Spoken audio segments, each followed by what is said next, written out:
because he's a white guy from overseas doesn't mean he's that. We got to stop comparing Franz Wagner to Nick Stauskas because they both went to Michigan and they're white. All right, like, stop it. Okay, you know how you said, I feel like I'm more mixed than ever? Yeah. I'm not going to lie. I think you say that every year. Oh, I know. Oh, okay. Oh, yes. Like, I'm emotional. Yeah, you are. Also, like, my phone is messed up right now. I can barely see it. It won't brighten up. So that's just great during draft week to have it like this. But Well, you get it fixed before. yeah, Wednesday. Okay. Well, that's good. All right, let's get things started, Morgan Reagan. I think before we totally dive into the podcast, for those who missed it, I just a quick promo before we start the pod. Deuce and Mo are now on TikTok. Oh, hell yeah. So if you're on TikTok, just search Deuce and Mo. We did one last year, but one of our debuts, this is our big one this year that we put together, is if TMZ covered the NBA draft rumors, NBA trade rumors. So, want to share it now? Sure. All right, for those who didn't see it. Wrong clip, so... My God. What are you doing? I thought I had the file. It was called like... Yeah, Morgan, shut your mouth, okay? We're going to pretend like that didn't happen for a second, and now I'm going to find it, and I'm going to play it for those who missed it, okay? So you don't need to give me crap. Things happen like this sometimes, okay? Totally. All right, let's go. Apparently... Could LeBron be getting a new buddy? Not that buddy. Yeah. So apparently the Kings and the Lakers are talking about a trade to send Kyle Kuzma to Sacramento. They're going to move to Sacramento? Like, what is there even to do there? Is Buddy his name? Is that his real name? So I think the rumor is that he's named Buddy after Married with Children or something. But yes, that's his real name. Kuzma, is he the one with the hair? I saw him at a game at the Skateball Center. Is he dating? He's dating a supermodel, right? Yes, Winnie Harlow. Yes, she just did like KKW stuff with Kim Kardashian. Boom. Follow us on TikTok, Deuce and Mo. Deuce and Mo podcast. That will get you guys going on TikTok? Okay, got it. Come down. 3, 2, 1. Hit my music. Deuce and Mo. Deuce and Mo. Deuce and Mo. They tell you what they know. Deuce and Mo. Deuce and Mo. Deuce and Mo. The podcast that you know. Welcome into the Tuesday edition of the Deuce and Mo podcast. Draft week rolls on. Trade rumors everywhere. Smoke screens. What do we believe? I don't know. But we're going to have a lot of fun dissecting everything going on in the NBA, including one trade that happened yesterday that could impact things with the Sacramento Kings. Today's podcast presented by our friends over at Seasons Coffee and at East Sac Fitness. Appreciate their support. Morgan Reagan, how are you? Oh, I'm doing fantastic on this Tuesday. I'm good. What was that on this Tuesday? Were you distracted by something? You know, we're doing a podcast now. We're live doing a podcast. Yeah, no, I'm good. You know what's funny? I was like thinking about how I was losing my patience with the dogs earlier. Yes, the dogs again. Carlin wants to jump on tables now. Yep. And it's the other one, Bojack, just likes to eat a whole bunch of flies, which if flies aren't good for dogs, just please let me know. What do you mean fly? Why would they be bad for dogs? I don't know. It's a fly. It's a little protein. How many can they eat though? Because like Bojack eats like 5 a day. Oh my God. 5 of them a day? Morgan, they're like this big. Okay. They're smaller than a penny. Are they huge flies? Are we talking about giant flies? Are they 3 feet tall? I'm not concerned. I'm sorry. They were 3 feet tall. Oh my God. That would be awful. But all right, let's get to it. There are rumors going on like everywhere in the league. We're going to focus a lot on the Kings, but we will talk about some of the other ones and if the Kings can get involved. The latest one that I just saw on Hoops Hype is something that we talked about a little bit yesterday. It's those Buddy Hield trade rumors involving Kyle Kuzma. Hoops Hype is saying that, according to their sources, Montrezl Harrell and the Lakers' 22nd pick were discussed in the Kuzma and Hield trade talks. So you start thinking about the different variations. We talked about a possibility of like, all right, could you do Kuzma, KCP in the 22nd? The Harrell possibility is interesting for a couple of reasons here. One being this, if you do Kuzma and Harrell can opt into his deal this year, which is like 9-something million. Could be a decent replacement if Holmes leaves. Obviously, they're different players, but Harrell does bring a level of energy and a little bit of toughness that you do like for a Kings team that lacks that, and they lack bigs at this point, right? Experienced bigs. The guy won 6th Man of the Year before. Like, he's not a perfect player by any means. He's compared himself to Dennis Rodman in the past, but like you could see him being a fit here.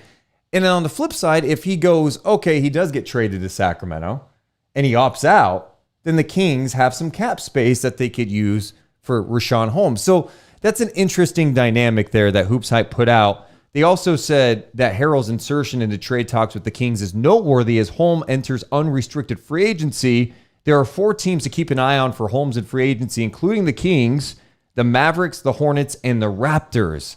Kuzma and the Lakers' 22nd pick was also discussed with the Pacers. The talks centered around acquiring a 13th pick from Indiana and needed salary filler, but that was turned down. Okay. So, yeah, I think the Hield discussions are interesting because it seems like his name is being thrown around a lot as we approach the deadline. And I think people are looking around at Sacramento's situation and going, yeah, this is a team that hasn't made the playoffs in 15 years. They want to push for it. Hield makes a lot of money. They talked about Barnes stuff near the trade deadline, and they've got the 9th pick. So everyone's assuming Sacramento is being very active. The problem with Hield is, although he is one of the better three-point shooters in the NBA, people have seen him play. They see some of the decision-making, and most importantly, they see what he is owed coming up over the next couple of years. And although that salary goes down, that's a lot of money for a guy who definitely has some shortcomings. Yeah, and obviously, if it's someone that you are interested in with Buddy Hield, you understand his potential as a shooter, right? But again, you look at that contract, and on a lot of teams, that's a starting contract. That number, that price tag on Buddy Hield, and he's not a starter on a lot of teams in the NBA. He definitely can be. Like, don't get me wrong, I'm not acting like he's a bum or anything, but at the same time, his shooting can be very valuable. But because it has been inconsistent, because it has been streaky, does it go to him and how he's been practicing in the offseason, or does it go to the system that he's been in? That's why whenever we do talk about the Lakers and we talk about the benefit of having LeBron, a drive and dish kind of guy, so then Buddy can straight up just spot up and shoot, it sounds like it would work. And I like that his name is aggressively being put in there, especially after I feel like Sacramento is obviously ready to be done with that relationship. Yeah, and we noted yesterday, of course, the Lakers president of basketball operations, Rob Pelinka, before he was involved in the NBA as a front office type, he was an agent. One of his clients was Buddy Hield. So there is a natural tie-in. I know I see some people in the chat. Steven says, Harrell is big and tough until he's matched up against a center taller than 6'7". Yeah, again, Steven, I wasn't proclaiming that Harrell is going to be the future for Sacramento, but he's not a bad guy to have on your team. He definitely has issues. And part of it is there were times last year where the Lakers were not even playing him. Like, he wasn't a fit there. Yeah. And that was a year after being 6th Man of the Year in LA for the Clippers. So I don't think he's as bad as he was last year. I don't think he's nearly as good. I think some people overrated him at times, but he's a good energy guy. And I don't think Kyle Kuzma is as bad as he was last year. That's another guy where I know you have your doubts and you're questioning, is he a little bit LA-ified, with the way that he carries himself? Again, date whoever the hell you want to date, dress however the hell you want to dress, but how big's your ego?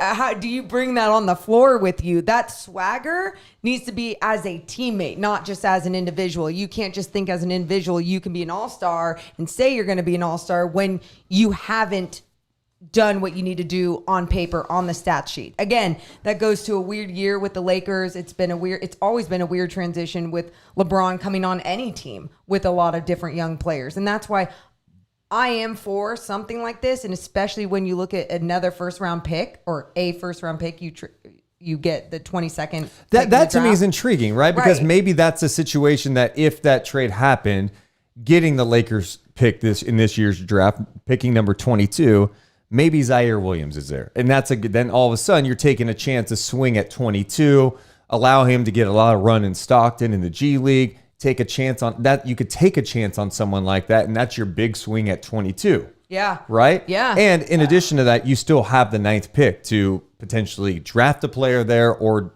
it's involved in another trade. I don't know. Again, who knows what the hell is going to happen, but the same names keep popping up for Sacramento. It's like, okay, it sounds like, yes, the Kings and Lakers definitely talked. How serious will it get? Are the Kings interested in that package the Lakers offering? I guess we'll find out in the next couple of days. And who knows about all the talks that we haven't even heard about. And it kind of brings us to what went down yesterday between the Grizzlies and the Pelicans. Steven Adams is a guy that we had talked about as someone that I would have liked the Kings to target and try to get in a deal. Although, he didn't play well last year. He was banged up at times. Maybe the fit next to Zion was weird. He's had health issues. I still like the toughness. Anyway, the Grizzlies get Steven Adams, Eric Bledsoe. They move up and get the 10th pick. They get the 40th pick, and then they get the Lakers' first round pick next year. There's talk that the Grizzlies are trying to target Josh Giddey with the 10th pick. Meanwhile, the Pelicans land Jonas Valanciunas. They move down to 17, get the 51st pick. So obviously, from this angle here, the Grizzlies have their eye on somebody to move up to 10. They wanted to move up. They got it. You take, in my opinion, it's a little step down when you go from Valanciunas to Adams. It is. And because what Valanciunas can do offensively, and for a Grizzlies team that lacks shooting at this point, adding Adams to a lineup, that hurts your spacing, right? Like, they relied on Valanciunas a lot. So that hurts them, but apparently they got their eyes on someone at 10. And from the Pelicans' perspective, they're trying to open up a ton of cap space. They could have as much as $35 million of cap space. They want to go after Lowry. We could debate all day if that's the right plan, all of that. But I wanted to tie it back to Sacramento because John Hollinger for The Athletic kind of snuck this into his piece, breaking down this trade. He says, talking about Bledsoe, that it's likely that the Grizzlies are going to move on from Bledsoe. Chris Haynes reported the same thing. He says Bledsoe is unlikely to be in Memphis's plans and could be bought out or stretched. The latter would give Memphis $14 million in cap room, though it might overly complicate future seasons once Jaren Jackson Jr. and John Morant have extensions on the books. He puts this line in there about Sacramento, John Hollinger. He says, a perhaps more valid thought is once the deal is completed, Memphis could turn and swap Eric Bledsoe and John Conchar to Sacramento for Buddy Hield. Which I personally, right away when I hear that, that's not enough. It's just not enough. And Bledsoe isn't what he once was. Now, not to say defensively, he isn't a really good defender. Well, we didn't see it last year. That's for sure. That's for sure. You did not see it last year, but at the same time, you look back at a lot of his career. He's 31 years old, and you look at him as this, hey, can he be that older point guard like vet that comes in and adds that defensive presence? Well, you've seen his character throughout the years and what he likes and what he doesn't like. I know it was back in 2017 or whenever that was, when he says, I don't want to be here. And that was in Phoenix. Yeah. And I understand people grow, but what I feel about Eric Bledsoe, and I've always really liked his game, I think it's headed more and more downhill because he's getting in his own way mentally with the way that he sees himself as a player in this league. Yeah, I mean, There's so many things when you look at trades where it's like, okay, how much of it is, hey, we think this guy can help us versus, hey, Buddy Hield's contract's not great. Bledsoe's deal is not as bad because Bledsoe makes $18 million next year, which is a lot. Mm-hmm. And then after that, he is owed $19.3 million. But in that final year, it's not a guaranteed deal. the Kings could get off that deal for $3.9 million, only $3.9 million. So like $4 million is guaranteed. So that kind of can get you off Buddy's deal, the mistake of giving Buddy that much money. But you're right, as a fit, like you could, and trust me, we can live in a world where we go, look, Bledsoe was all defensive first team in 2019. The 2019-20 season, he was all defensive second team. This guy can play defense, and that's what the Kings need.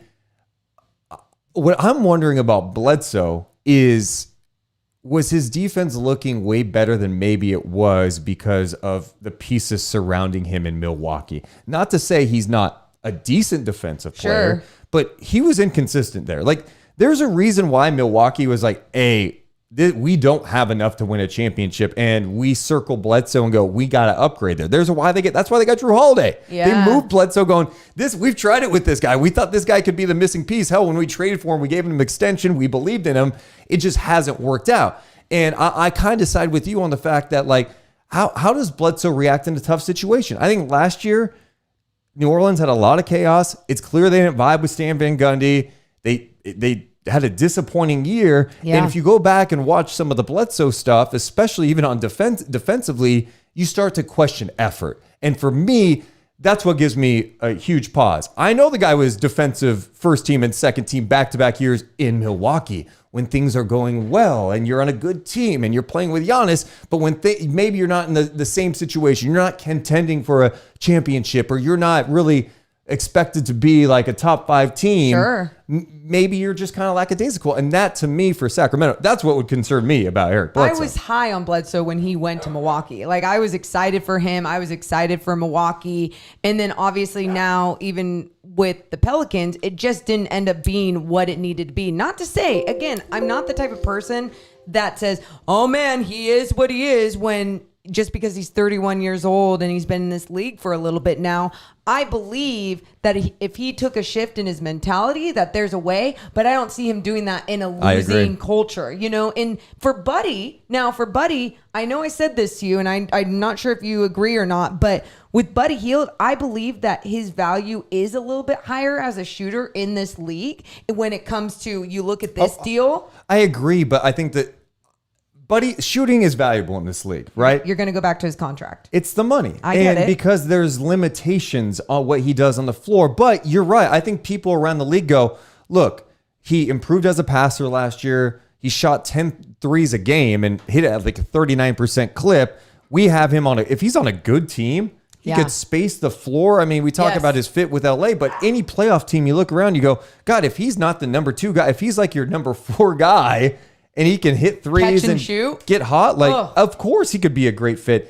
That's not the role he has in Sacramento. And it goes to how much do these teams who want Hield, how much do they really want him because of the money he is owed? Yeah, and that's why with Buddy too, though, Deuce, and I said this to you, Sacramento hasn't had a lot of these somewhat valuable, even if you want to call Buddy along that caliber of valuable player, come through. And I feel like there's a little bit of a want for him, even if people don't want necessarily his contract. They want that shooting. They might think like, I can change that. I see something different in him, and I see that value in Buddy where I just don't want that to be thrown away for Sacramento because they can't afford to keep throwing away anything for nothing. Yeah, and this deal, like the Bledsoe thing, I just don't feel like he would totally be fired up to come to Sacramento, and that's a concern, especially based on what you saw in New Orleans when things were going tough. And again, John Hollinger put this out there on The Athletic, probably just as a suggestion.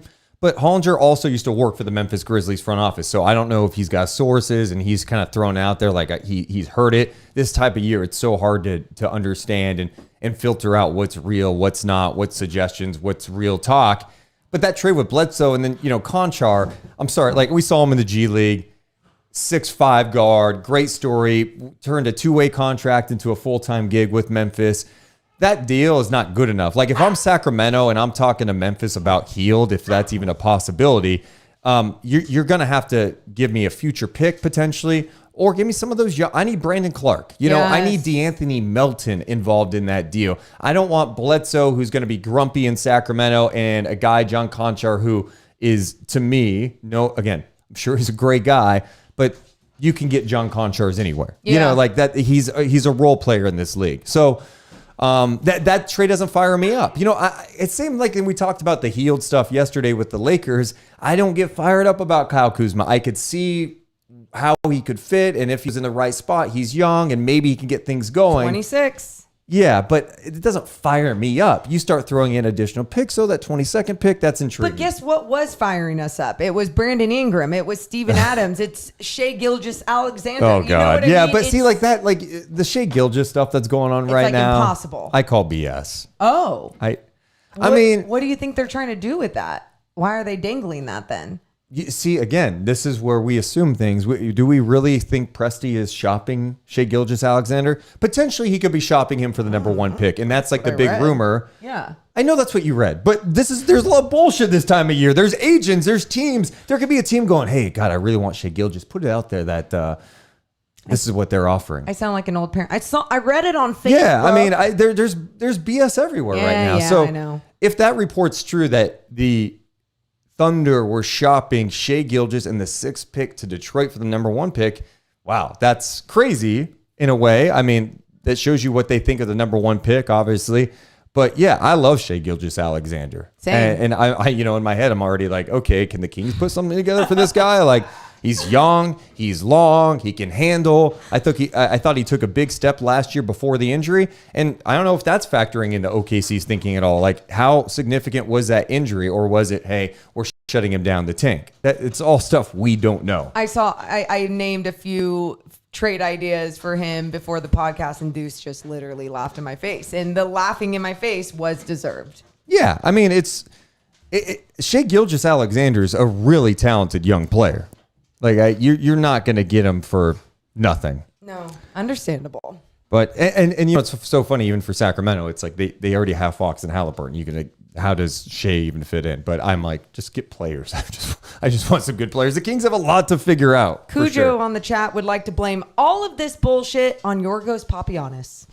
Yeah, I'm not going to blame Papagiannis, No. who was like the 13th pick in a bad draft. And it's but yeah. not his fault that he was picked there. Yeah. Again. Tomaya says Bledsoe for Buddy. That's a downgrade. How many picks are we getting? Yeah. Again, this is Hollinger throwing out a trade idea in his piece, breaking down the Grizzlies Pelicans trade, and he suggested that the Grizzlies could package up Bledsoe and John Conchar to Sacramento for Healed. Doesn't do it for me. It's not enough. I'm definitely Yeah. with you on that. A couple of notes too. About Bledsoe, all of his numbers were down last year except 3-point shooting, the free throw percentage, free throw attempts, rebounds, assists, and then you watch some of the defensive lapses. He had some nice defensive moments, but you know, I don't know if there was more going on. There could be things going on in his personal life. Last year was a weird year, not a good fit with New Orleans. But I just like, do we think that all of a sudden Bledsoe's going to be like, come to Sacramento, and be like, I'm ready to go? I don't know. Well, either way, though, that was a fun way to start off a Monday yesterday. I know that we didn't get that until after our podcast, but just seeing a trade go down like this already, Yeah. it's good. I feel like teams are going to be aggressive, and that's the start of it. It's interesting to see how the Grizzlies maneuver, because I feel like they're trying to be super active, and you know, losing Valanciunas hurts them. Yeah. They're banking on that Adams as the dog moves the camera. I'm gonna kill you. You're dead. Carlin's gonna die. You're gonna die, Frenchie. Anyway, yeah, just how that all fits with Steven Adams, and it's fascinating. I know. And what the Pelicans are going to do. I think the Pelicans are really in an interesting spot where it seems like they're like, all right, we've maybe underachieved the last couple of years.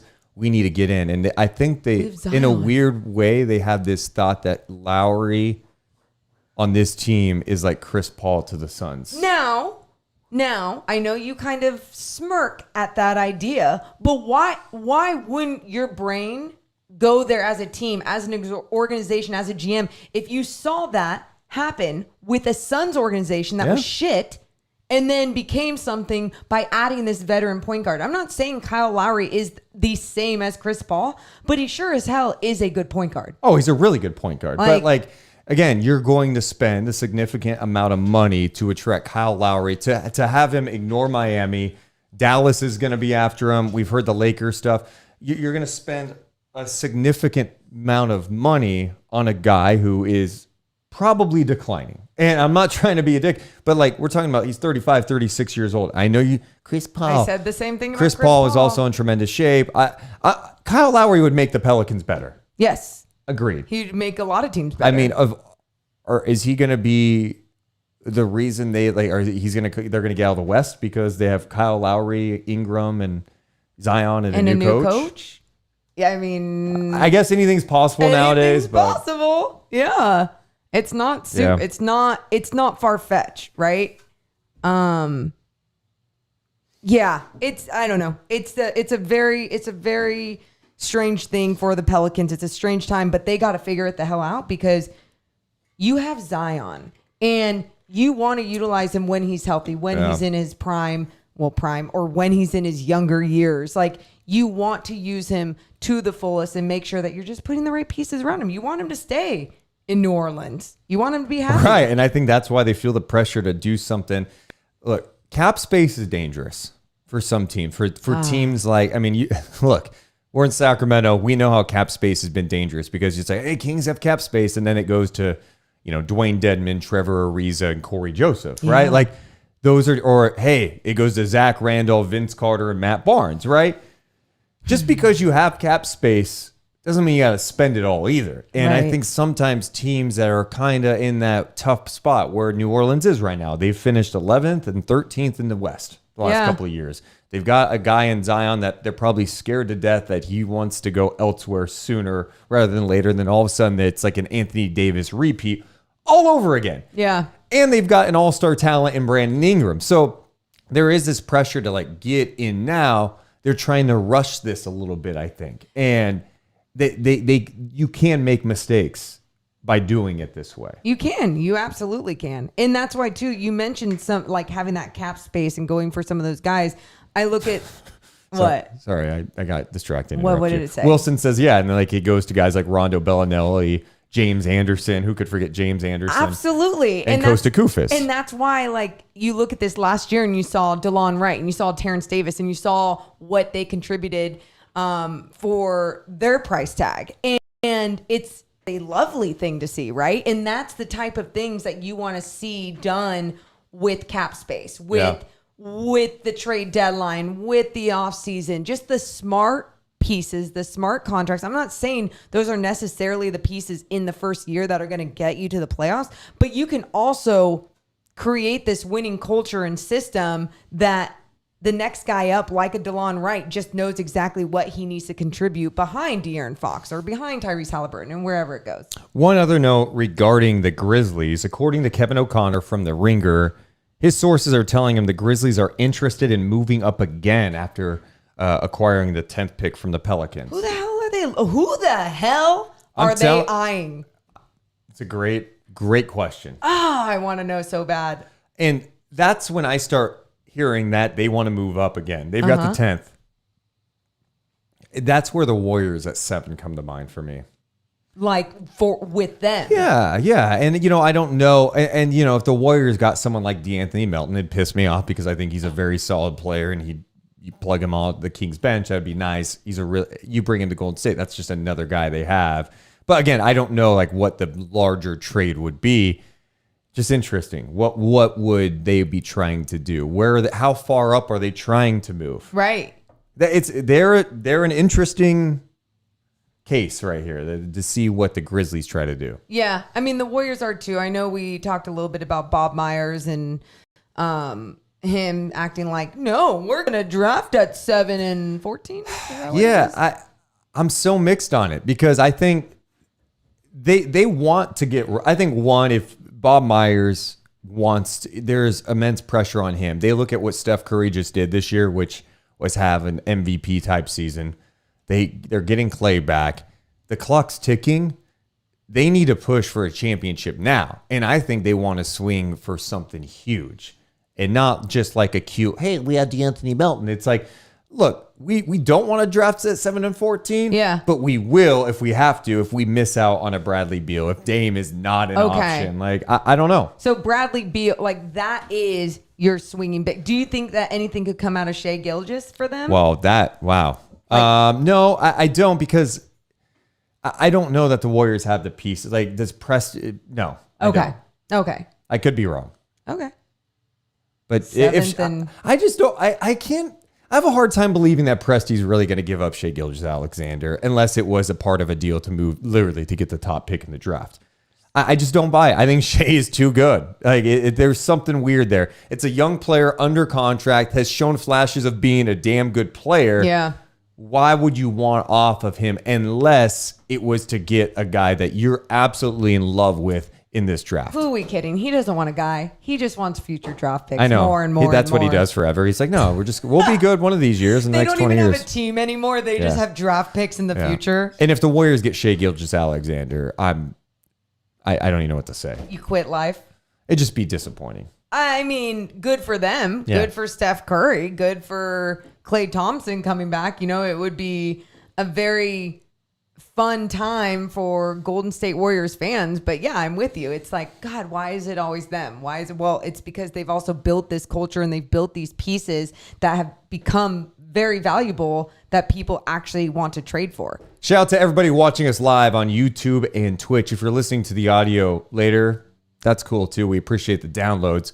We encourage you to check us out live, youtube.com/DeuceMo podcast, twitch.tv/Deuce and Mo. And if you're watching us live, hit the damn thumbs up button. You're here. Let's go. Appreciate that. The thumbs up and hit subscribe too. That helps our channel continue to grow. It's growing at a great pace. Shout out to Blue Diamond Gem, who just donated $2. Give me a hell yeah. Blue Diamond Gem. I would not trade Shea Gilgeous-Alexander for the first straight up swap. Okay. Yeah. Well, thanks for the donation. Shout out. Habib says, are y'all going to be at draft night, at the draft night event at Golden One Center? No. We will be here. We will be live doing a draft show, reacting to the draft, talking to you guys on Discord, Twitter Spaces. It's going to be a draft night extravaganza. It's just going to be a chill draft Yeah. party based, I guess, through YouTube and Twitch and Yeah. digitally. Yeah, exactly. It's going to be fun. Morgan, let's get to some Kings draft buzz because, of course, we talk about all the rumors going around the league. I was just listening a little bit to Zach Lowe's latest podcast he did with Jonathan Gavoni and Mike Schmitz, where a couple of things were thrown out. I'm going to give you Zach Lowe's Warriors idea first. He had an idea of, could the Warriors trade the 7th pick and Andrew Wiggins to Sacramento for Harrison Barnes, DeLon Wright, and the 9th pick?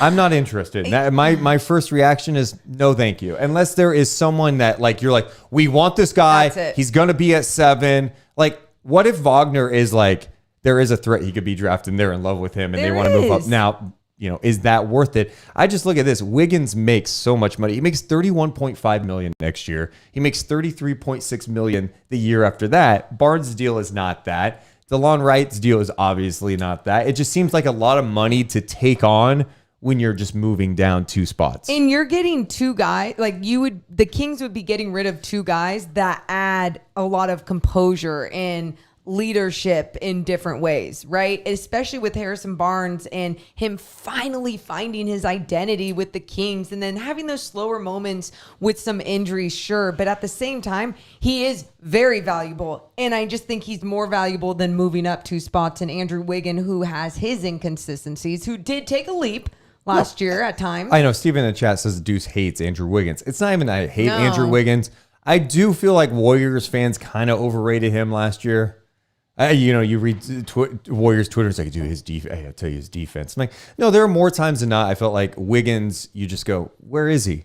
But he did show some flashes. He's playing better basketball, and that makes sense because he's surrounded by, Steph. That makes life a little bit easier. But yeah, I mean, I'm not anti Wiggins, Right. But like, I'm anti adding that much salary just to move down 2 spots, unless like you're trading up for a guy that you're like, dude, this is a guy. This is going to be the person that takes us to the playoffs, that takes us to the next level. Yeah, with Andrew Wiggins, I remember last year I was listening to some reporter talk about he's been consistent all through the year. And I'm like, no. Well, no, it was like I've always every Warriors time I people. watch him with the Warriors, I'm like, I think they need more from him. Yeah, sometimes he Yeah. just disappears, Right. and other times, like when he's hot and he's in this flow, it's like, damn, okay, Wiggins, you understand it. Yeah. But he's young, So also very understandable. But I feel like we've been saying Wiggins is young for 10 years, but yes, that's fine. I mean, isn't he still young? I guess he is. Was he 26 now? I don't know. 25?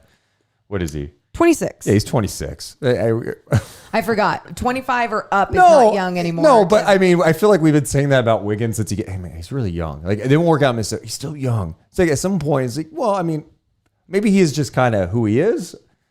Yeah. He can get better. He can get better.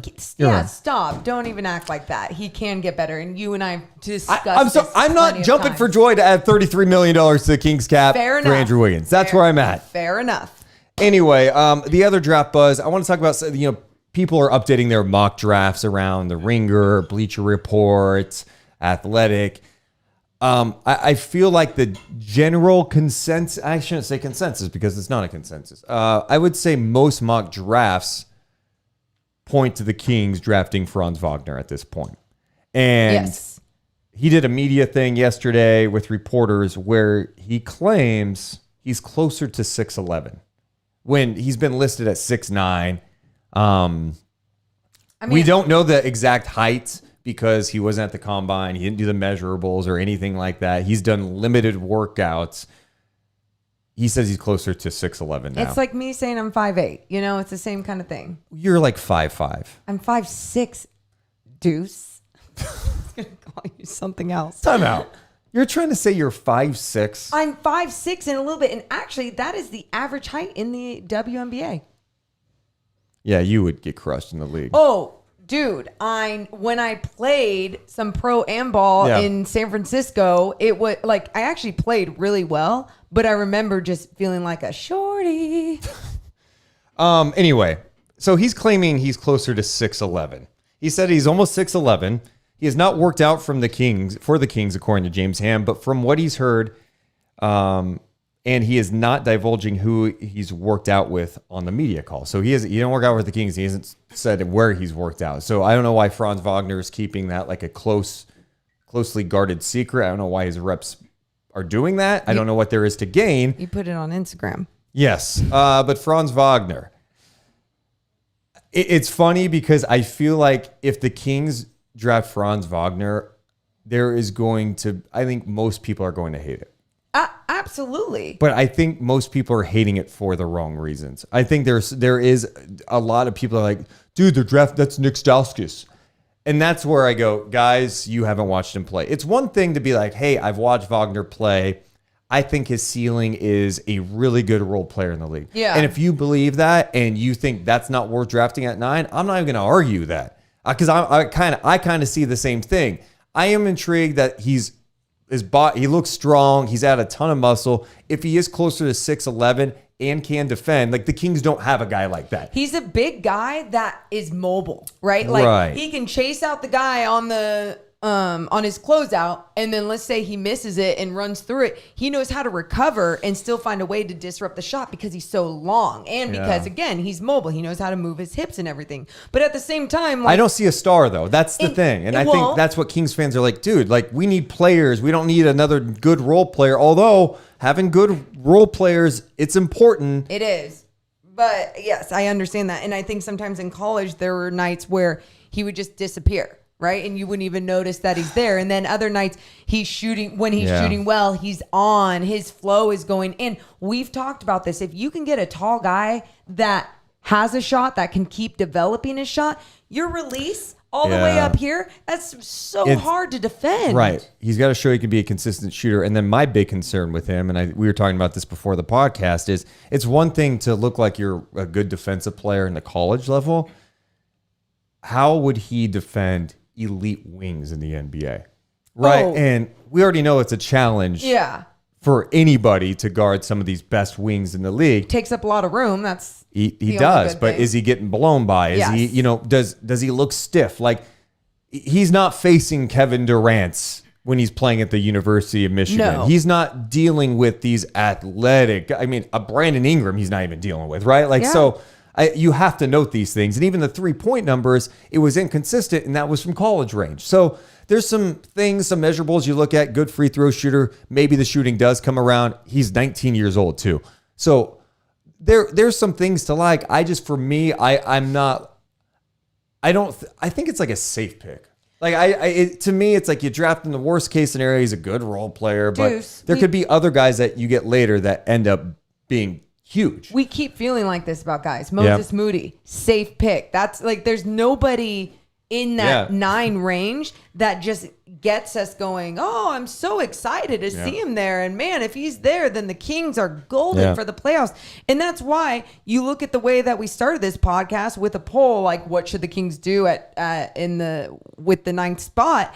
And the first answer a lot of people are going to is trade the pick. And I understand that because the confidence in some of these draft picks, as it's now changed, it's now Moses Moody with 43% and trade the pick at 39% in our poll that we have. So again, I don't know how to necessarily feel about this pick being the game changer for the Kings next season. And that's why I keep going like, why don't you just trade it and get some value in something you already know that knows how to play in the NBA. Let's get to some of the comments. Steven says, how would Wagner guard Tatum? Leezy says, Paul George, Kawhi, Jimmy, Braun, hell, Rudy Gay would eat up Wagner. Stop.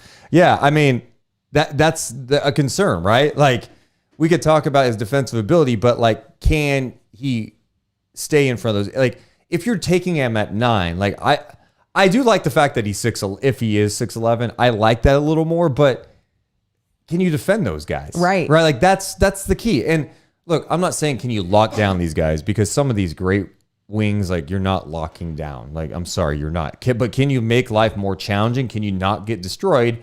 And that would be a concern I have about him. He looks like he's yoked. He's got the size. How does he move laterally? You know what I mean? Yeah, so you're basically saying that you want the Kings to draft Şengün then, huh?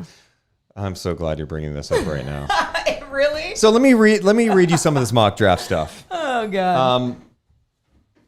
So Bleacher Report says Sacramento Kings, they're still shopping that 9 pick. Mike Schmitz on Zach Lowe's podcast says that that Wagner has a soft promise from the Kings at 10. Soft promise. I don't know what a soft promise means. I softly promise you that something will happen. That is Hey, weird. Look, I'm going to soft promise. I'm really going to try on Thursday's podcast. I literally we were at a mutual friend's wedding. Yes. And I was talking to the bride, and the bride said, you can't take a picture with me unless you promise to party with me all night. I like to go to bed at 10. And I guess I gave a soft promise, or I just straight up lied to her because I said I promised, and then I went to bed at 10 p.m. That's a lie. I think a soft promise is like, dude, we like you at 10. We like you at 9. If you're there and we don't trade the pick, we're drafting you. Soft promise. Like, if we still have the pick, we'll take you there. But again, I don't know how much of this is just smokescreen stuff too. But I thought that was a weird. I don't know what a soft promise. No, if any of you out there know what a soft promise is, please let us know. Slow Earl says soft promise. If I don't trade the pick probably, so please trade the pick. Rob says no on Wagner. Look at Stauskas and Fredette. Rob. Okay, Rob. I'm going to give you a soft promise. I'm not going to lose my mind on you right now. Good. But Rob, let's be better. Not every white player is the same, okay? Franz Wagner is not Nick Stauskas. Nick Stauskas is not Jimmer Fredette. We don't have to just be like, hey, they're white and they may be able to shoot, so they're all the same. Please. Thank you. King Voss says Wagner can be as good as Gordon Hayward. That's okay, but not great. Look, King Voss, if Franz Wagner is Gordon Hayward, that's a great pick at 9. Like, without Hayward's been an all-star in this league. I was going to say without the injuries, right? Like let's go that direction, and I would be very happy with that. Gordon Hayward, the only reason why you don't like things about his game is because he can't stay available. He can't stay healthy. Like, that's his biggest issue. Yeah. But hell yeah, I'll take a Gordon Hayward. Yes. Let's move on from soft promises. Okay. The latest athletic mock draft has the Kings drafting Wagner, but says Alperen Şengün is a possibility. Oh. SI.com's mock draft has the Kings selecting Alperen Şengün. Ooh. Kevin O'Connor from The Ringer has the Kings taking Alperen Şengün. Wow. League sources say the Kings continue to be active in shopping this pick, Buddy Hield and Marvin Bagley in separate deals. This is according to Kevin O'Connor. A Sacramento shakeup seems inevitable, but keeping this choice provides a range of options. The Kings do have a lot of interest in Franz Wagner, but they could also go with Şengün, who won the Turkish League MVP at just 18 years old. He's a low post scorer with touch to someday become a threat from three. Passing is his best skill. Pairing him with Fox and Halliburton could lead to exciting results. I love a big that can pass. I'm not sold on him at all, but I'm just telling you that I feel the same about Şengün. He's a project to me. I feel the same about him that I feel the same about everyone, pretty much. Şengün comes to, if he's drafted by the Kings, we're calling a lot of his games in Stockton next year. No. Which would be kind of fun. Oh, For pretty us, fun selfishly. For us, yeah. I'd be Draft him. Let's go. No. And do we start calling him Al? No. Okay. No, I like Al. you call him by his full name. Wilson says, people are worrying about Franz's defense, but they want Şengün. Well, I think the biggest difference there, Wilson, I think the upside offensively from Şengün is intriguing because of what he does in the post, his passing ability. There's some things to like for sure. My problem is, like, is he a guy that is going to be able to post up some of the bigger dudes in the league? And he was drawing double teams in the Turkish league. Is he drawing double teams in the NBA to show off his passing ability? Those are like concerns because although the Turkish league is one of the better leagues in the world, it's not the NBA. And if you watch some of his highlights, it's not as if he's going up against like these beasts of men. They talk about his post-up game. Well, think about him, little stick Şengün going up against Steven Adams, going up against Valanciunas. Like, there's some bigger guys in this league that he will stand no chance against, especially his first season in the NBA. Now, if you believe that there's this huge upside to him eventually, okay, I guess I can get on board because that's how I feel like you're going to have to get with a lot of these young draft picks, right? It's there's no one that, especially in that 9 range, that is giving me those vibes like they're going to get you into the playoffs. Buddha says that Şengün will be a scoring machine. His footwork is amazing. Yeah, the footwork definitely pops. And that's the thing. Again, if you're Sacramento, this is what's so difficult, right? What? Because you want to become a playoff team one of these years, right? Şengün probably is not going to have the impact year one that's going to help propel you to get there. Right. How can you take him at 9 and still acquire a player via trade that you feel like can make the team better enough to get in and build off that and be patient with Şengün? Because I think Şengün's the ultimate swing for the fences guy. You draft him, you see the upside. It's not as if he's some bum. The guy was a Turkish League MVP at 18 years old. He's going to be 19, I think, 4 days, or I think he's 19 now. I think it was right before the draft he turns 19. This guy, he's super young. And if you see enough hey, he's this young, he already has this base, this foundation of being a post guy who's a good passer, let's go for it. But you also, if you're Sacramento, can't afford to miss. And that's why, Buddha, I completely understand the fantastic footwork, and I love that. Now, picture this. DeMarcus Cousins had fantastic footwork, and he was girthy, where Şengün in this league is a stick and has fantastic footwork. Not to say that, I mean, look at someone like Giannis, he's creative, finds a way to, he did even back in the day find a way to use his skinny body to get to the rim, whatever he needed to do. But now that he's put on that weight too, he's found a way to power through people, to use his explosiveness to get to the basket, not just that crafty footwork. And can someone like Şengün really extend the floor? It doesn't, or stretch the floor. It doesn't sound like it.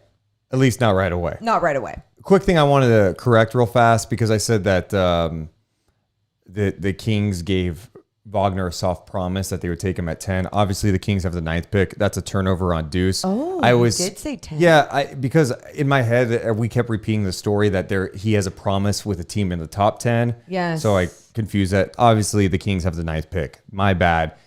Mike Schmidt saying that there was a soft promise Wagner would go 9 to Sacramento. Duh. Oh my God. Steven had to point that out. Oh my God, Steven. Yes, I know. My bad. I'm not perfect, okay? You made a little mistake. You're right. My bad. And you know what else? Like Deuce hates himself when he makes those mistakes Yes. too. So you're just trying to point out one of his insecurities. I want to read what SI had to say Yes. about Şengün. They say, of course, Sacramento's been shopping this pick. Sources say the Kings are also among the teams with serious interest in Şengün, who recently worked out in Sacramento. His impressive production as a teenager in Turkey will be particularly appealing to analytics-driven front offices with his age and counting stats likely to model well in the long run. The question here is really how much a post-centric prospect like Şengün is worth in today's league.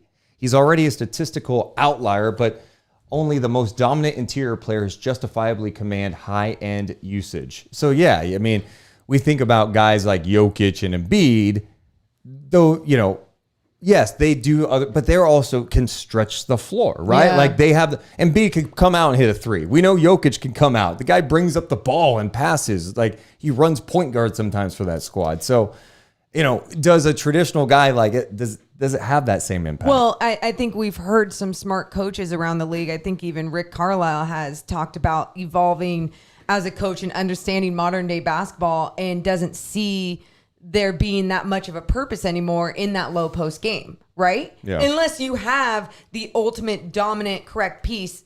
To me, that's like Joel Embiid, right? Let him work his game in the low post, but that's also someone who knows how to be extraordinary on the outside as well.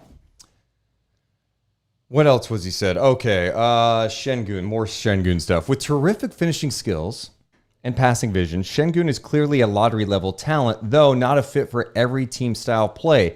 Concerns about his ability to protect the basket in the NBA persist.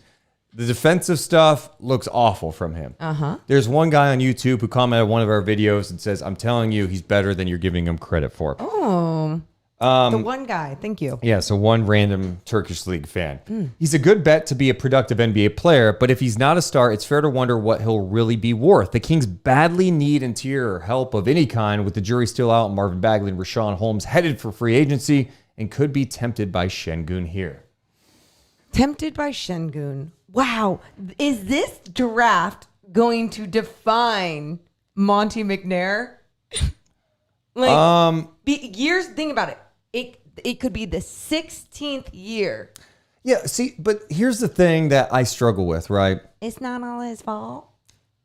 You know what, how many years he's responsible for? 1. Right.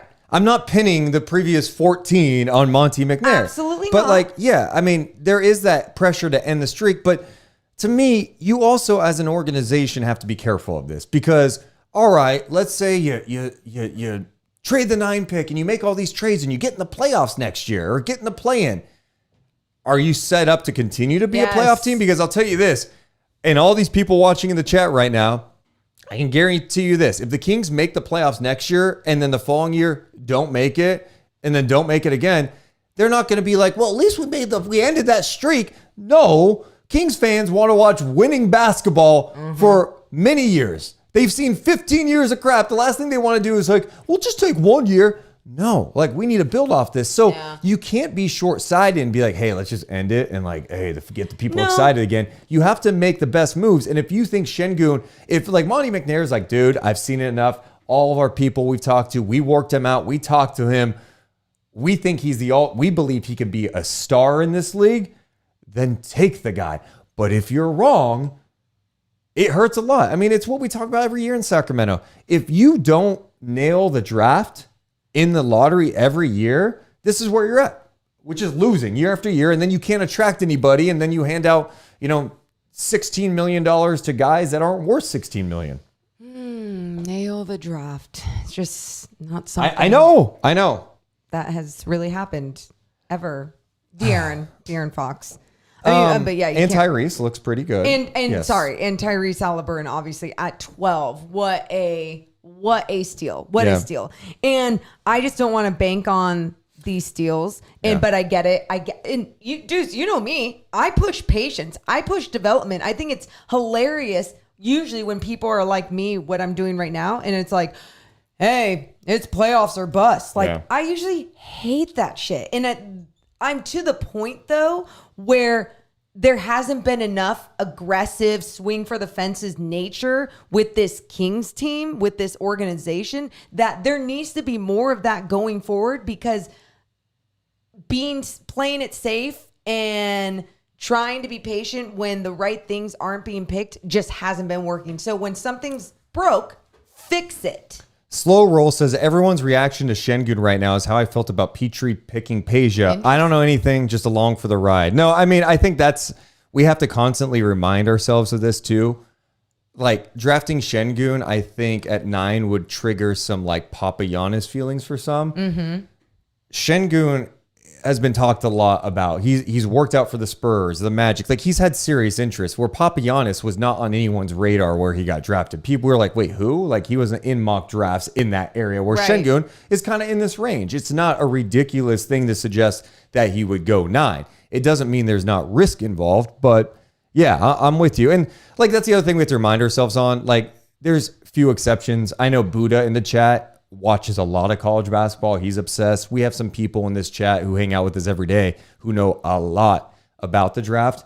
But most of us are reading mock drafts. We're watching YouTube videos. We're watching film. We're talking, we talk to people in the business, and you try to make the best possible, you try to get the best possible idea, but we don't freaking know it. How it's really hard to do. Like, we had Anthony McClish on yesterday, a former Kings front office exec and Stockton Kings GM, and he's talking about how, like, if you miss in the draft, you want to miss up. And it's so true. But even if you miss up, the example I used was Draymond Green. When the Warriors drafted Draymond Green in the second round, technically it's a miss, right? Like, they didn't project him to be that great of a player, right? They took him in the second round. They took Festus Ezeli ahead of him. Well, one guy became a defensive player of the year, who was, third place in defensive player of the year voting this year. He's won championships. They missed up in that regard. Yeah. So yeah, no, it's understandable why you want to miss up. And I think with the Sacramento Kings and having Monty McNair and hearing all the aggressive trade talks and being active in this offseason is very important. Yeah. Whether what? Just hearing it? No, go ahead. No, what? No, I just go ahead. Yeah, so that was pretty much it I was saying. Okay. Now Maureen's upset because I got distracted for a quick second. No, that's all I was saying. Okay. Steven just said Draymond still ain't that great of a player. Jesus Christ, All right. that's why you got. I'm just like, what? Steven Steven is like a hot take Oh weirdo. God, there's so many hot sometimes. takes. Like, I'm like, shut the hell up. He's not a scorer, and he hasn't been good in recent years. But like, for a second round pick, I'm gonna say that the Warriors made the right pick there. Like, what? Yeah. What? Steven, I like you, but sometimes you say some really dumb shit. Like, All right. So more on Şengün. yes. Kevin Pelton, who works for ESPN, every year he does his rankings of the top 30 players in the draft. Okay. Not by where he thinks they'll go, but based on statistical models. And also he collaborates with his colleague, Jonathan Gavoni, who's an NBA draft guy, used to work at Draft Express. And based on his top 100 rating statistical models, he ranks every player in the draft. I love it. So where do you guys think he has Alperen Şengün? I'm going to guess top 10. And Okay. I'm going to guess 6. 6. That's fair. Yeah. Like some of these nerdy analytics Yeah. guys would be like, yeah, he's actually 6. Yeah, he was the Turkish league Yeah. MVP. Yeah, His yeah. stats showed this. Yeah, yeah. 6. Yeah. How am I on that? Kevin Pelton has Alperen Şengün rated number 1. Not 6. Okay. That's, Number 1. That's above Number Cade. 1. Okay. Just in all fairness for a second, I went back and Yeah. looked at some of his previous years. He also had Marcus Smart number 1 before. Okay. So, like, it's not like this is a foolproof thing. I'm just saying, just going based on his model, that's what he has. Okay. Here's what he had to say about the draft and what he has to say about why he has Alperen Şengün number 1. Please explain. He says, does Thursday's NBA draft grade out as well statistically as in the evaluation of the league scouts? Not my projections, which combine statistical projections based on player performance in college or other professional leagues with how players rank in our top 100 prospects. By those measures, there's no prospect in this year's draft who rates as strong combined as LaMelo did last season. Anthony Edwards and Tyrese Halliburton also rated ahead of this year's highly touted top 4 prospects. So he's saying like that Edwards, Ball, Halliburton, they grade better than any of the guys in the top 4 this year. Wow. I don't buy that. I think Cade is a stud.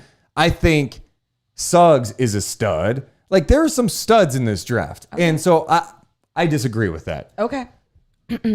So he says it still looks like a solid lottery with 4 players who rank in the top 10 of my stats only projections.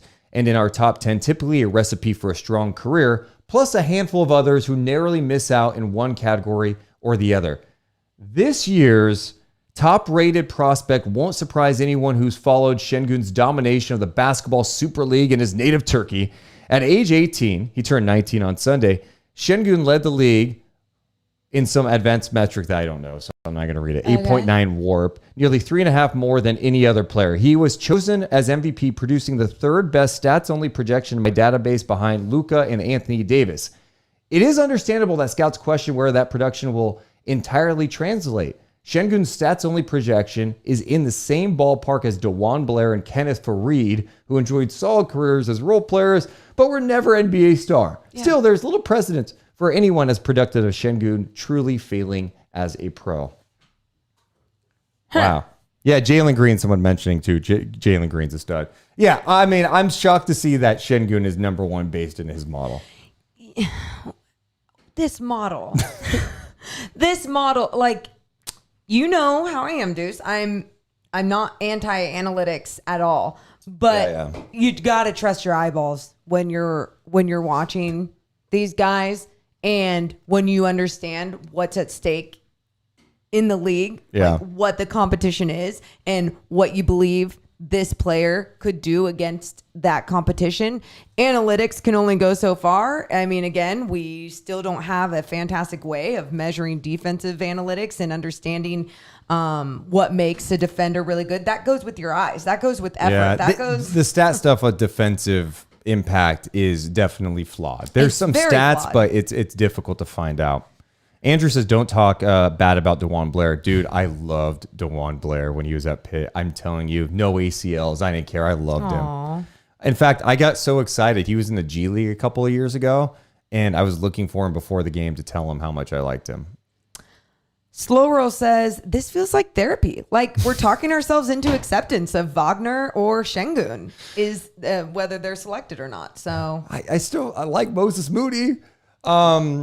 So does the chat. Who does Şengün model his game after? You got any ideas? Does he say who he modeled his game after? Yeah, that's not okay, a bad so now thing. you want me to guess? Yeah, you have any ideas? Remember, he's a big guy. I'm going to say Kenneth Faried.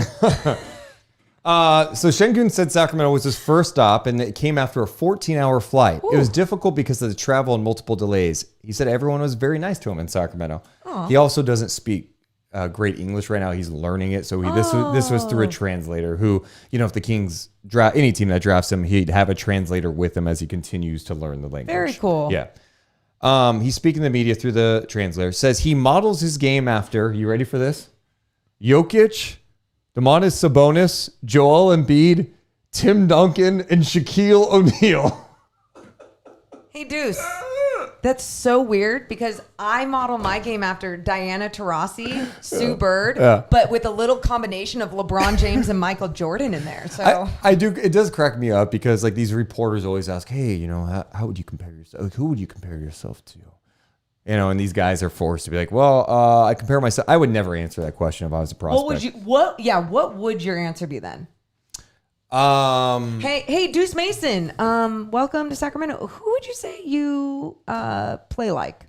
I play like? There's nobody who plays like Deuce Mason. Oh no. You can go through the list of all the NBA players in history, the 50 greatest players that came out 25 years ago. You can get the book of basketball by Bill Simmons and thumb through those 800 pages, but the one name you won't find is my name because I haven't played yet. But when you open up the book of basketball, it'll be one page and it will say Dave Deuce Mason, because what I am doing is changing the game of basketball. I'm changing it. You have not seen anything like Dave Deuce Mason. I will take the NBA world, the NBA universe by storm with my play. Wow, the confidence. I'm sure every team would want to draft you. Yep. Wow. Okay. This isn't WWE, says Kings fan Sneak. I don't know. If it were WWE. Oh my God. Trust me, I was thinking about this. If the NBA draft was like the WWE, where like, Silver comes to the stage with the 9th pick, the Sacramento Kings select Franz Wagner. I would be like, can we coordinate pyro? I want like WWE Titantron, and just walk out and just, you could do a baby face thing. He shakes the hand and then rips the mic from Adam Yeah. Silver and is like, I'm gonna make this team the best damn team there ever was. Or like when Silver goes to announce it with the 9th pick, the Sacramento Kings select, and the music cuts him off, The glass and he breaks. already has them like, whoa. My name is Deuce Mason, and I am the advocate for the 6'11" beast who is going to lock down every elite wing in the game. He is from the University of Michigan, 6'11". His name is Franz Wagner. I think security would have already jumped you and you would have been on the ground. And then dying. everyone's booing him Yeah. and just become a total heel. Deuce's The dream. Turkish sensation. He will post up anybody. Is Bill Russell here? Bring him out. I don't care. Bring out any big. He is posting your ass up and scoring. The Turkish MVP, the future NBA MVP. He is the one, the only Alperen Şengün. Yeah, he has a belt. Oh my God, yeah. Oh, I forgot there's a belt. And I will be Here. speaking for Alperen Şengün. He can speak multiple languages, and soon he will be conquering English. But I will speak today and tell you that this is ours. As soon as our name was called, as soon as we landed in New York, we knew that we were coming up the stage. And we look at the 8 teams who passed up on us. Those bums in Cleveland, Oklahoma City, Golden State, Detroit, your cities suck. We are running the capital city. We are not only the state capital of California, we are the capital of the NBA. Oh shit! Like that's so sad because I could so actually picture you doing this. That you tell me that wouldn't spice up the draft. I know. No, it would. Malika Andrews is trying to tell all these sweet, wonderful stories. Families are crying, and Deuce just cuts everything. Oh yeah. off If to do a Malika was promo. talking to me, you'd mess up her name like Jericho does with all the reporters. Like, or if Woj was interviewing her at Doris Sport. Okay, Molly. Yeah, hey Molly, or like if it was Woj. Okay, how do you say your name? Waji? Hey Waji, shut your mouth. The only thing you're breaking is a sweat because you're out of shape when you walk to the stage to talk to my client, Alperen Şengün. Let me do the interview. Hey, Alperen, how do you feel? I'll tell you how he feels. He feels like he's been disrespected by the NBA universe who compares him to Yorgos Papagiannis. Or you're talking about Franz Wagner and comparing him to Nick Stauskas. You guys make me sick. Deuce, you just did 5 minutes I know, I'm worth of done. promos. Are you okay? I'm done. Hey, if you're here, by the way, give us a hell yeah and make sure to hit that thumbs up. Give me a hell yeah.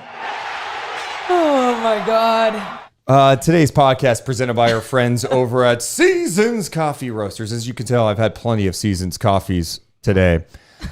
Seasons Coffee Roasters is a local spot. What I love about them, if you go to seasonscoffeeroasters.com, you can get coffee delivered right to your door, and it's local. That's what's great about it. They literally drive to your house, drop off beans, or if you want a growler of their bold brew, cold brew, which I am drinking right now. It's some of the tastiest Yeah. coffee around, and it's just a great company. So make sure to check out seasonscoffeeroasters.com to get coffee delivered to your door today. We're also presented by our friends over at East Sac Fitness. For years, people have been calling me the beacon of physical fitness for a reason. It's because I go to the gym and I clang and bang. I'm yoked. I'm ready to go. And I have to go to a spot that has everything that I could need to work out. I've been doing some yoga. Namaste. Yeah. Breathe in, breathe in. Got cow.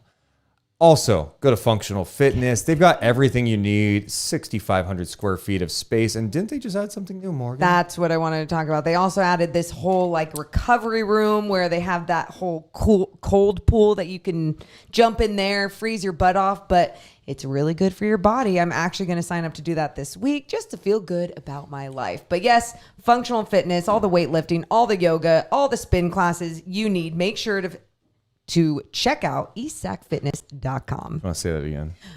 Make sure to check out eastsacfitness.com. Hell yeah. Someone in the chat says, check out Chad Ford's takes on Reddit. You're going to have to link that to me. Yeah. Oh, let's see. Chad Ford says the Kings are looking at Trey Murphy III if Wagner is off the board. Okay, we'll have to look at that a little bit later. Shout out to people crediting my promo skills. Of course, wow. They're great. Thank you. Dennis guys says, are damn, nice. Deuce, your energy's turned up. Let's go. Can I get a hell yeah? Yeah. Give me a hell yeah. You get the hell yeah. Loving this, Deuce. Cracks me up. More coffee. I guess, you know what? I'm sorry. This is who I am, all right? I get a little crazy sometimes, all right? I know we get super serious talking basketball, but if I need to loosen up for you guys, I can loosen up. I'll cut a promo on anybody. Who do you want? No more promos. But honestly, you guys, this is such a fun effing week. Yeah. This is so great. Like, I feel like every single day is a party right now on this podcast. So just make sure to keep being here every single day. And then draft day, holy yes. Yes. It's going to be fun. Draft day, we are not starting at 10 a.m. We'll be live at 4:45 p.m. before the draft. We'll be on for the draft. On Wednesday's podcast, James Ham's joining us. Yeah. The Hammer. Jim Ham will be joining us. Wow. And to talk about what the Kings are going to do. Excited for that. I feel like I'm a little out of breath from doing those promos. Yeah, you lightheaded, bro? A little bit. Okay, take a sip of water instead of the coffee. Can we go back to the Şengün stuff? He says he models his game after Jokic, Sabonis, Embiid, Duncan, and Shaq. Here's my question. He's also worked out in Sacramento, San Antonio, Orlando, Charlotte, Oklahoma City, and Golden State. What's your point? I mean, I don't know. Like, I feel like if we do this thing because Oklahoma City actually has credibility drafting people. And Yeah. Last year, everyone was like, Poku, oh, they drafted Poku. What a pick for OKC. If OKC drafted Şengün, everyone would be like, it's so amazing. What a pick by Presti. Oh my God. You know what I mean? But if Sacramento does it, it'd be like, oh, Well, right? Sacramento, no matter what, will be thrown under the bus and will be like, oh my God, why did they do this? And until that person proves themselves. I think even with Tyrese Halliburton, you heard the good things from some people that actually knew, like Bobby Marks, for example, that we talked to the following morning after Tyrese Halliburton was drafted. It was like he was just raving about not only his game, but the way that he was as a person. And then other people were like, I don't know, we'll see. And then look how his game translated into the NBA. It was beautiful for Sacramento. And the Spurs having interest. That's intriguing. Yeah. No, I mean, again, it's the Spurs. I like that we're trying to justify, hey, these other teams are like that have done stuff in the past. They're interested, so maybe it is a good pick. That's how we try to justify things. Also, like what like the whole thing we started with is like, what would Şengün say, like who he models his game after? Like, of course he's going to say 800 big guys. Like, what else is he going to say? And good big guys that can move. I mean, is he really going to be like, I feel like I'm more of a Nick Stauskas, Jimmer. No, I was thinking of like mediocre bigs from the past. I'm like a Jamal McGlure. Give me like, I'm a Jamal McGlure, Matt Geiger type, mix in a little Greg Oster tag. Big country Bryant Reeves. I'm like a thinner version of him. God. Like, what if he did say like a Kenneth Farid? Would that do anything for you? No, Would you be like, you're not Kenneth Farid at all. I don't see that in your game at all. Oh, God. Let's see here. Eric says, asking Deuce and Mo individually. Ninth pick. Who do you take? Moody, Şengün, or Wagner? So let's say they have the ninth pick. They're not trading the ninth pick. Who do you pick? You know what's funny? Yesterday was Moody. Today it's Wagner. Wow. So, I am such a coward. yeah, correct. Yes. Where I could talk a big game, but I'd be like, I'm playing it safe. I'm drafting Moses Moody. I feel like Right. he's not going to hurt me too much. Like, I don't think anyone would go back and be like, oh my God, you drafted a bust. Where Şengün has, like, to me, the ultimate upside potential, but Yes. it could also totally bust. And Wagner is like, I think he's solid. I think Wagner is going to be a solid player in the league, but I look at him as a role player. Couple months ago, guess what I said? I said, you know what I'm going to do this draft? I'm not going to let people sway me. I'm going to do my own research and have my own opinion on how I feel about guys. Yeah, so I have my own opinion on these guys, but at the same time, each day when I read a new piece or I see a new thing, I get swayed a different way. But again, it's in that 9 range, so it has been really between Moses Moody for a while now. Obviously, if James Bouknight was there, that's like a yes. Moses, I 6'6". I would love it if he was like 6'8". Smart. Yes. We talked to Eric Musselman, his college coach, who of course says great things about him, but he's a film junkie, 7-foot wingspan, can shoot it and defend. To me, I go, that checks a lot of boxes of what the Kings need. But, I think we're still trying to figure out who Monty McNair is as GM. Maybe he's like, you know what? We are swinging. We are going Şengün. It's so funny. ZZ Sickness says, I prefer Moody, but if Wagner's good, then I'll be happy. Oh, LOL. yeah. It's like, of course, we'll be happy if anyone is good there. And that's what makes this so difficult, right? Because, again, we talk about how important it is to draft well. And if you're going to keep that pick, you better know straight up what the hell you're going to get. Can we get to some just NBA general Sure. trade rumors? Yeah. Maybe a little DMZ? Dun, dun, dun. Ooh. Yes. Could the Pistons pass on Cade Cunningham? Okay, Woj put this out yesterday. Detroit's internal meetings are still revolving around 3 players for the number 1 pick on Thursday night. Cade Cunningham, Jalen Green, and Evan Mobley, according to ESPN. Detroit isn't fully there yet on committing to Cunningham with the first overall pick. Morgan Reagan, do you call bullshit on this? Is that our new bit? I call total smokescreen BS. Ding, ding, ding. Definitely BS. I think it's just their way of maybe seeing what else is out there, seeing how people, you don't want to show all your cards. Like, it doesn't matter if you have the first pick in the draft, and even when Zion was there, it doesn't matter. You don't want to show all your cards and act like this is where we're going. Because if someone could throw something better at you for that, and to me with Detroit, when we heard the Shai Gilgeous stuff today, it was very intriguing to me because you have now, if OKC was doing that, you have a player that is already young and is establishing himself quick. Plus, you still get a pick in the draft, but you lose out on Cade Cunningham. Yeah. And so if you didn't believe in Cade Cunningham for some reason and you go off that other dude's freaking analytic draft, They're not doing and that. exactly, they're definitely not doing that where it says Şengün should go 1, then I think they're going to keep it number 1 with Cade Cunningham. I think Peyton in the chat says they're doing it for TV ratings. Yeah. I mean, I think people are watching draft anyway, but yeah, if there was more intrigue with the number 1 pick, maybe more people are like, I got to figure out, I want to see who they're picking. I think they're drafting Cunningham. And I was reading Cade.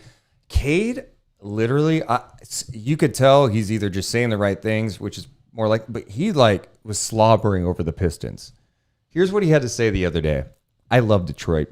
I've already been listening to Detroit music and things like that way before the draft, lottery, and any of that stuff. I was already hip to the culture of Detroit. It's a city that has a lot of things going on. I feel like getting the sports team rolling again would be huge for the city. Detroit fits me. That's the main thing I'm going to try to do is step in and embody the swag that people from Detroit walk in, the people from Michigan in general. They have an underdog, go get what you want feel to them, and I like that about the city. If I'm able to go in there and be the number 1 pick, I'm going to try to carry that same swag in how I walk on the court and make the most of it and wear the red, white, and blue for sure.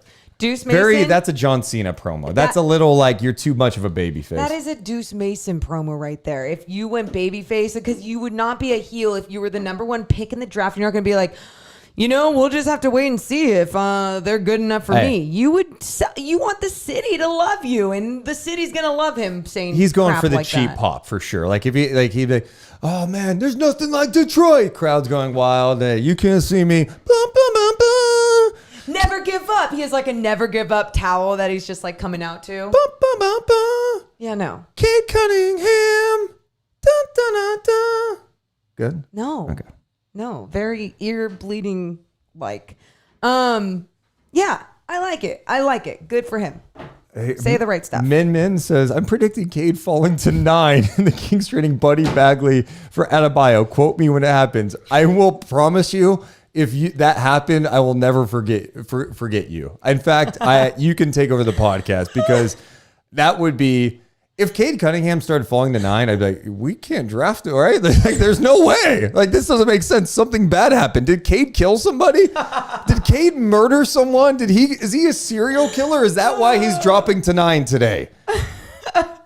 God. Ryan says, can we trade up and grab Jonathan Kuminga? Yeah, Kuminga's a guy that seems like he's fallen a little bit. I don't know. I don't know. That doesn't do much for me, to be honest. Yeah. So we have determined that was BS with Cade. Absolutely BS. Next up, Dallas shopping Josh Richardson. Dallas has actively explored trade scenarios.